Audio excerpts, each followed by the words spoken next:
Greetings and welcome to a new video. We start with a new series about AC motors, and this will be our example number 1.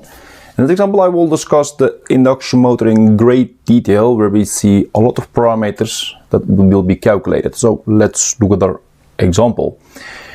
We have the following situation. 4-pole, 460 volts, 60 Hertz, 3-phase Y-connected induction motor has the following parameters. Now this is the parameter which you see here, RS and XS is for the stator, so that the stator resistance and the stator reactance has this value.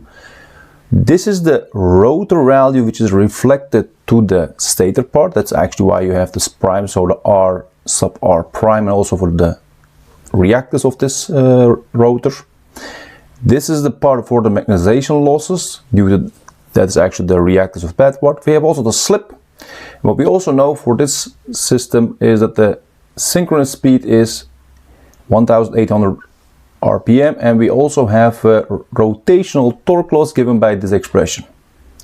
Okay, that's a lot of information, of course, and what we also know is that we have a line to line voltage.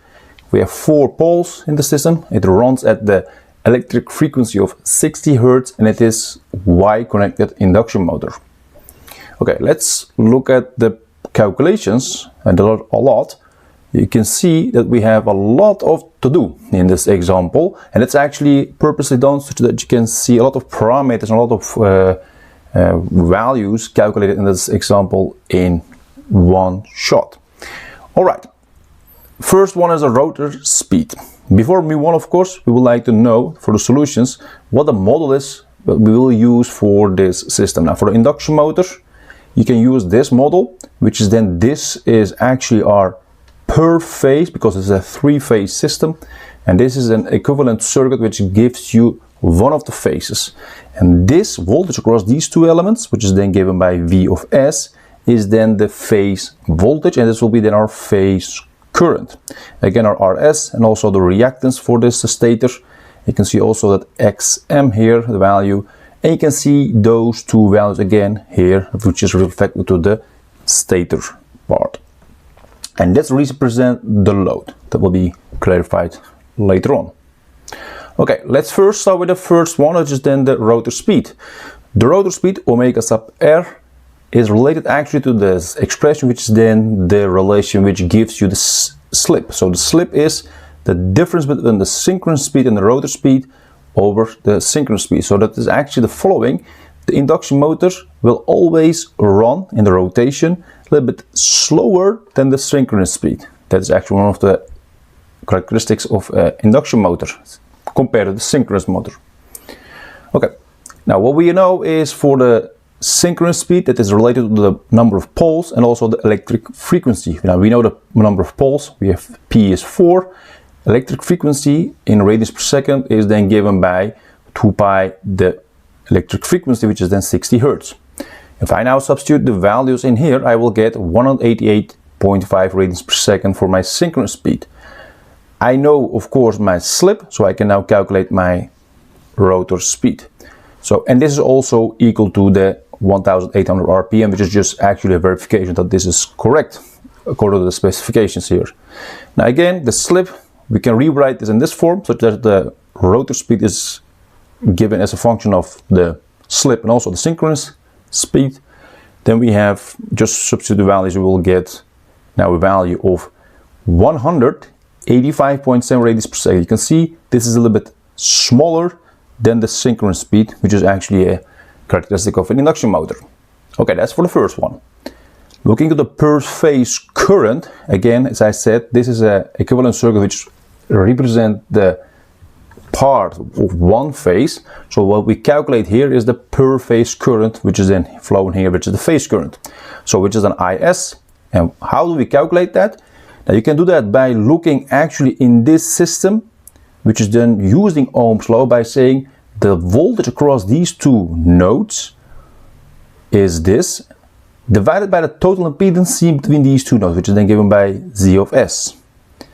So I can say, what is then Z of S? Z of S is actually seen in here. That's actually this part. So looking between these two terminals, you will see a lot of elements, of course. We will, of course, calculate that step by step. And if you know that, you know your voltage, then you can calculate your current. So this is the relationship we have, and this is Z of S. That's the impedance. What you see is this, so RS in series, which are reactance of the stator, but it will be again in series with these parallel combination, which is actually shown here.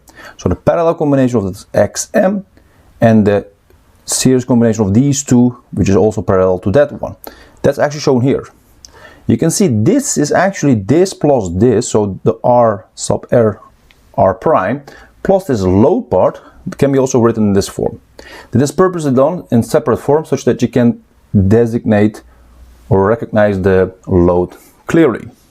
So this is actually the expression now for this impedance Z of S.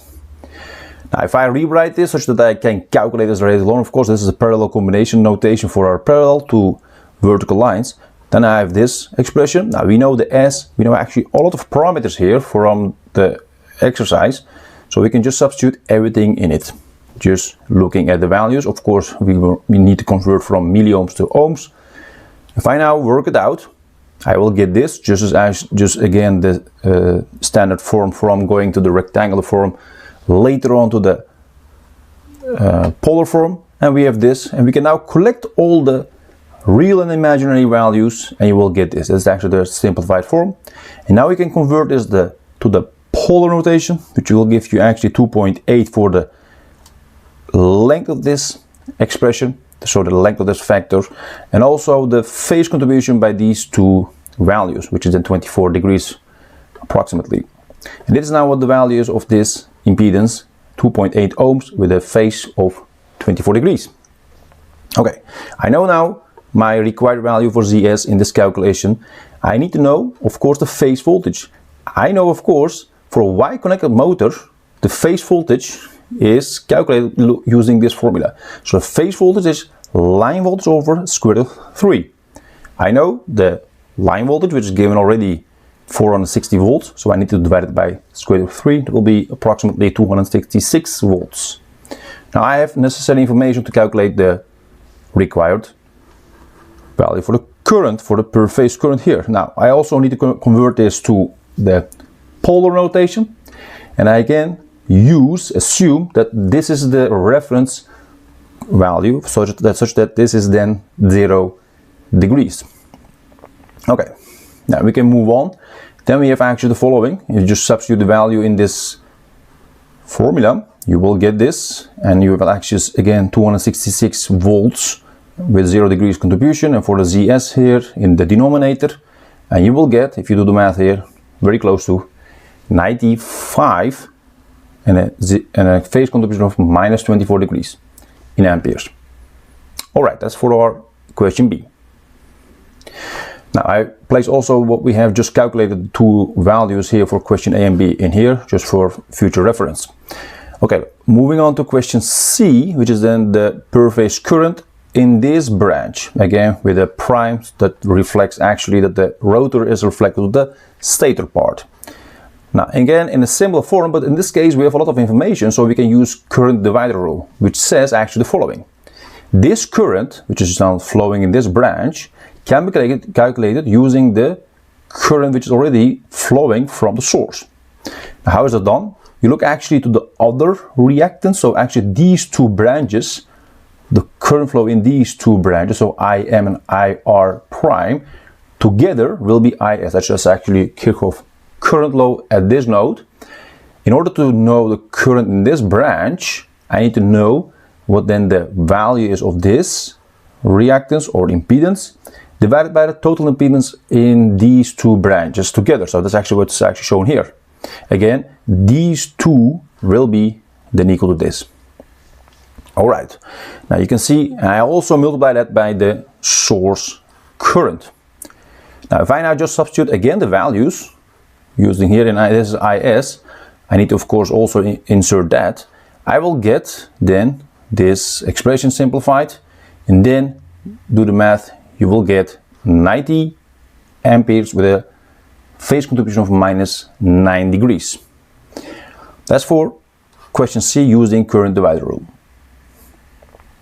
The power factor. The power factor is actually defined as the cosine of the angle of the total impedance. So we know the total impedance already. That is already given here. So that's actually the total impedance between these two nodes, which is given by this. And if I look at the phase of this total impedance, it is positive. That means total impedance angle is positive, so it is inductive. So if it was negative, that was capacitive. So the power factor will be lagging. So a positive angle means you have a lagging power factor.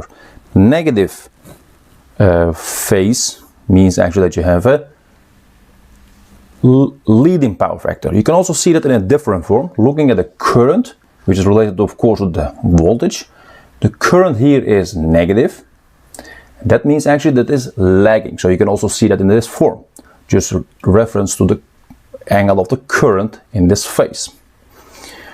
So we know that the theta, which is then this value, 24 degrees, and I can say power factor PF will be then cosine of that value. Now cosine of 24 degrees will give you 0.914, and I need to add that lagging here because the cosine of minus 24 degrees is also the same number.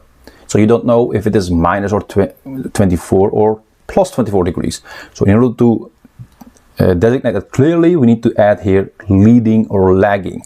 So again, looking at the phase of the IS, which is negative, I can say it is lagging because it is negative there. Or you can see it in this form. If it is positive here for the impedance, total impedance, then it is lagging. Just what you prefer. All right. Again, place the two values here. So we have 4 values already in this form. Now looking to the next one, which is then the developed torque, question E. Developed torque is given by this expression. You can see there is a number 3 here, which is actually required to go to the total developed power, because we look, of course, in this circuit to one phase. So in order to calculate for 3 phases, I need, of course, to multiply that by 3. So this is actually the value here, or the expression for our developed torque. If I now just substitute the value already calculated for the IR prime, which is shown here, just the amplitude, this is already given, and there's also the given slip, and I also know the synchronous speed. You can of course convert this to radians per second, and then we have this value. If you now do the math here, you will get 361 Newton meters for our developed torque. That's for question A. Now rotational torque loss. So you will lose some torque due to rotation, some due to friction. That's given actually by this expression, 0.03 times the rotor speed. Now we know the rotor speed in question A. We just substitute the value in this formula. That's really straightforward, this one, and you will get 5.57 Newton meters. So you will lose that much torque due to rotation. Okay, G, the load torque. So how much torque will be supplied to the load? Okay. Now we know that developed torque is what we have developed by the machine, and we lose some torque due to the rotation. Now, what is left is actually will be go to the load. So that's actually shown here. So you can also say developed torque is equal to the load torque plus the rotational torque. So we have now the rotational torque loss. We already have calculated that. We know the developed torque. Just substitute the values here, and you will get close to 355 Newton meters for our load torque. Very important parameter is, of course, the input power, so what we apply to the system. And again, we look at a 3-phase system. We need to, of course, do that in 3, and we of course need to consider the power factor, because it is not always 1. That will of course be used using this formula. So we have again our phase current, phase voltage, so phase voltage, phase current, and also 3 times because it's a 3-phase, and this is required to also take that into account for our power factor. Now we have the necessary values here. So it was 266 for our phase voltage, IS was 94, I mean 95 here, so it's already calculated, and we have the cosine of that theta, which is then 24 degrees. Now if you now just calculate the values here, you will get 69.3 kilowatts approximately. Okay, the next one is the stator copper losses. So we lose some power in the stator copper. So that is given by this expression. Again, you can see that there is a 3 here to transform actually our system from 1 phase to 3 phase. And we have again the familiar formula of I squared R. So this is actually this part, so the current what's flowing here in this IS, and you square that times the resistor, which is then the dissipated power in here.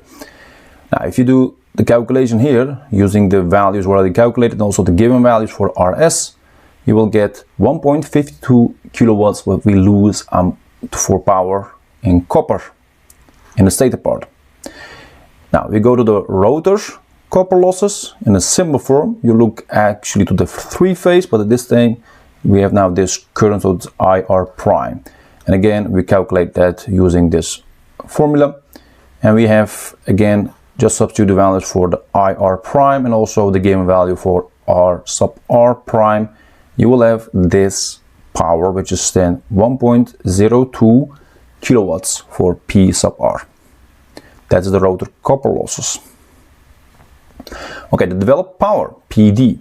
Developed power is given by this expression, one of the expressions you can use. And that is, of course, now you can see clearly that this is now the load. So this is the load part, which is the designation for the load. And again, you have 3 phase, and again, I squared times the load resistor. And we have now, again, the required values to calculate the power here for the developed power. And it will be 67.0 kilowatts. All right. All right, let's do a check if this is now correct for our input power, because the input power is equal to the developed power plus the losses in the stator and also in the rotor copper losses. So we have now 67 kilowatt for our PD, developed power, 1.52 for our copper losses in the stator, and also 1.02 due to the copper losses in the rotor. If I now add them together, I will get 69.5 kilowatts. Now what we have calculated in question H here was 69.3 kilowatts. So this is very close to what we have. So though due to rounding of errors, this is the result what we are actually expected. So this is correct. All right, we move on with the next problem. Again, I have the necessary values we have just calculated so far. So we have only these 3 left. So let's move on to question L. Rotational power loss, P rotation, that is then again given by this expression. You can see we need the torque, rotation of the torque, so how much we lose, and also the rotor speed. We know them, both of them, so that is already calculated, and it is also calculated, so it is 5.57 Newton meters, and that's already calculated also in question A, and we can now just substitute the value. We'll get 1.03 kilowatts. That's actually the rotational power loss. The next one is the output power. So how much power do we actually get out of the system? Output power is equal to the input power minus the total power loss. Now total power loss is given by the loss due to the rotation, loss due to the copper losses in the stator, and also the loss due to the copper losses in the rotor. Now we know these 3, just add the values here, 1.03, just calculated, 1.52, calculated in the previous discussion, and 1.02 kilowatts, all add them up, will be 3.57 kilowatts. That's what we lose, that much power. And we know that we have already P in, now we have now the total P loss, and now we can calculate the P out. Using this values, and you will get 65.7 kilowatts. All right, that's actually what we have. And the next one is the N, which is the efficiency, question N. Efficiency is defined as the output power over input power. Output power is given, calculate here. Input power, we already have it. So we can then say, just do the math here, 0.948 or 94.8%, or approximately 95% for efficiency. To summarize the results, here is the model again. We have used this model to calculate the required values for this exercise. You can see we have a number of questions that is purposely done for this exercise to see a lot of parameters in one video. So we have here the summary of the result. You can see from the rotor speed up to the efficiency, all the values here. And this is what we have discussed in this example. If you have any questions about these calculations or any suggestions, please let me know. I will try to answer them as soon as possible. And stay tuned, well, because we will continue with different examples about induction motor and also other systems. See you next time and take care.